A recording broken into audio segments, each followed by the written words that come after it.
안녕하세요. 서울대 약대 출신 한의사, 약사로서 약의 원리를 분석하고 한의사로서 몸의 치유를 돕는 약자랄 TV 이메인 원장입니다.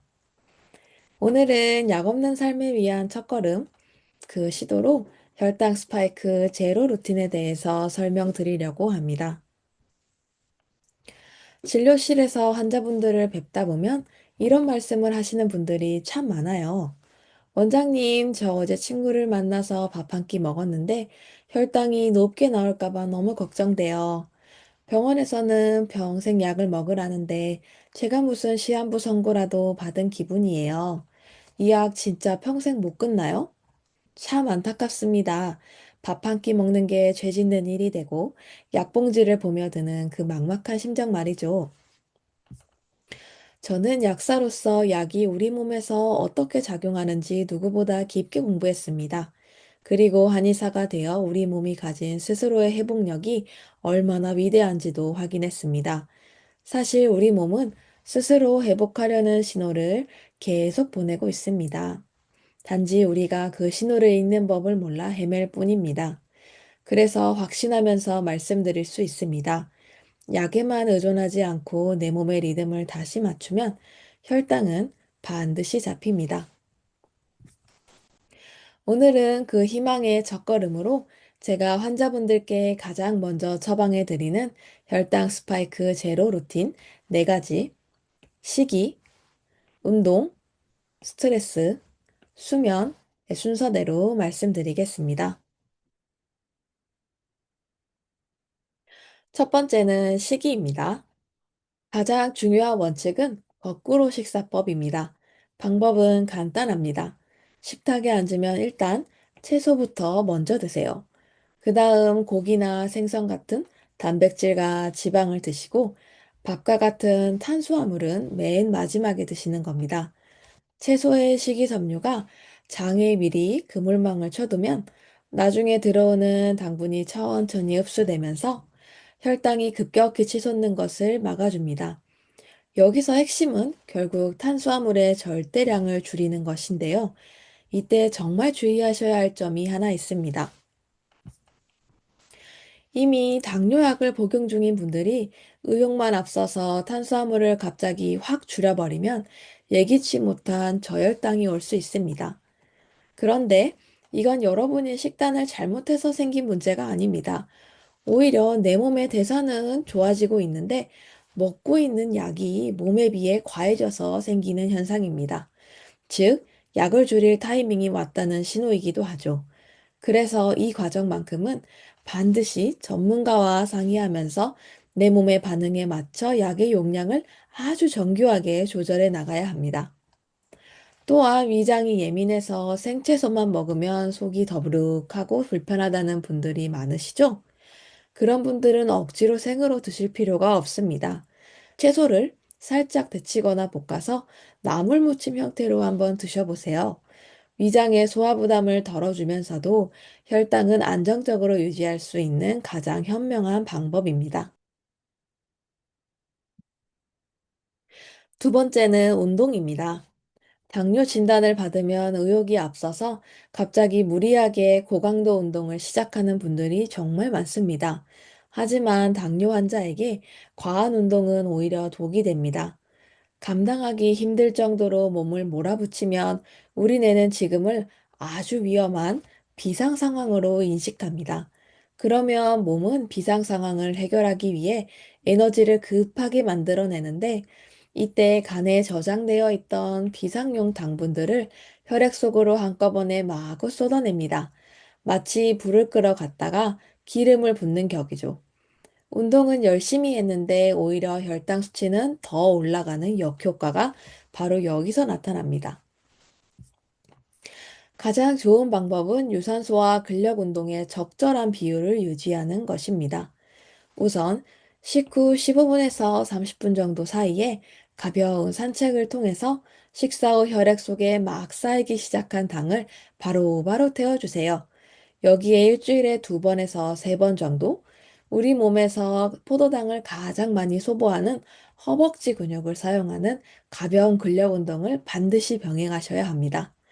여기서 핵심은 나에게 맞는 강도를 찾는 것입니다. 무조건 땀을 뻘뻘 흘려야 하는 게 아닙니다. 옆 사람과 짧은 대화는 가능하지만 숨이 살짝 차오르는 정도, 딱 그 기분 좋은 지점이 여러분의 췌장을 지치지 않게 하면서 혈당만 쏙쏙 잡아내는 최고의 적정 강도입니다.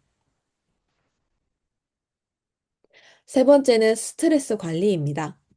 제가 앞서 무리한 운동을 하면 우리 몸이 비상 상황으로 착각한다고 말씀드렸죠? 스트레스도 똑같습니다. 스트레스로 인해 불안해지거나 화가 나면 뇌는 즉시 비상사태를 선포합니다.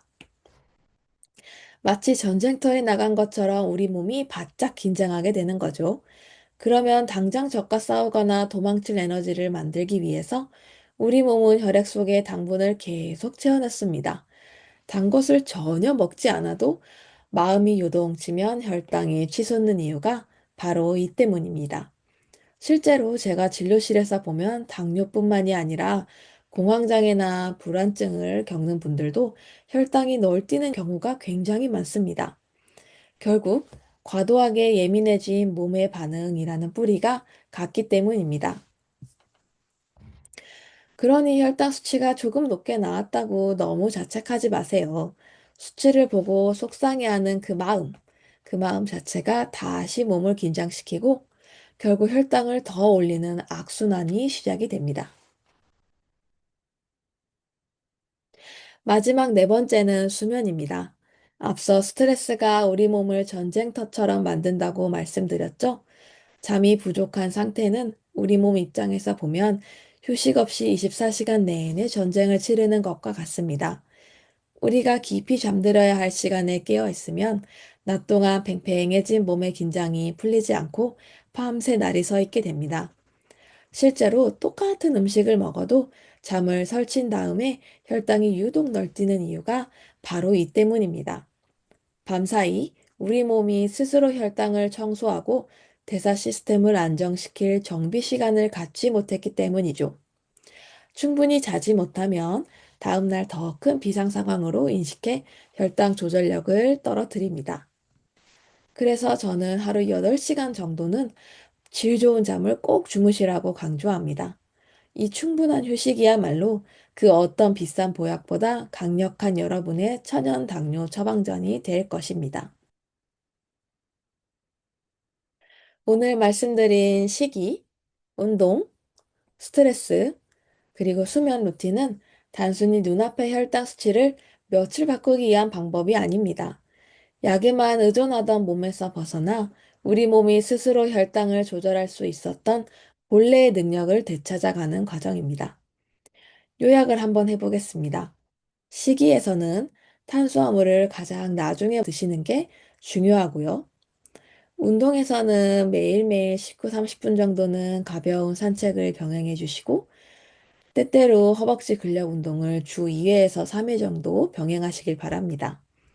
스트레스 같은 경우는 수치에 너무 집착하지 마시고요. 마음을 편히 가지시길 바라겠습니다. 수면은 하루 8시간 정도는 꼭 주무시길 바랍니다. 사실 많은 분들이 언제까지 약에만 기대야 하나, 약을 먹으면서도 왜 몸은 더 나빠지는 것 같지? 하는 생각에 마음이 무거우실 거예요. 지금 당장 약을 복용하고 계시더라도 그것이 최종적인 해결책이 아니라는 점은 꼭 기억하셨으면 좋겠습니다. 약은 지금 당장의 위급한 불을 끄는 수단일 뿐 우리 몸을 근본적으로 고쳐주지는 못하니까요. 중요한 건 약 뒤에 숨지 않고 내 몸의 자생력을 다시 깨어내는 것입니다. 그렇게 몸의 시스템이 정상화되면 약은 자연스럽게 우리 곁을 떠날 준비를 하게 됩니다. 서울대 약대 출신 한의사인 제가 약의 원리를 정확히 짚어드리고 우리 몸의 회복력을 바로 살펴 여러분이 약으로부터 자유로워지는 그 길에 든든한 길잡이가 되어드리겠습니다. 오늘 영상이 여러분의 건강한 홀로서기에 작은 희망이 되었길 바랍니다.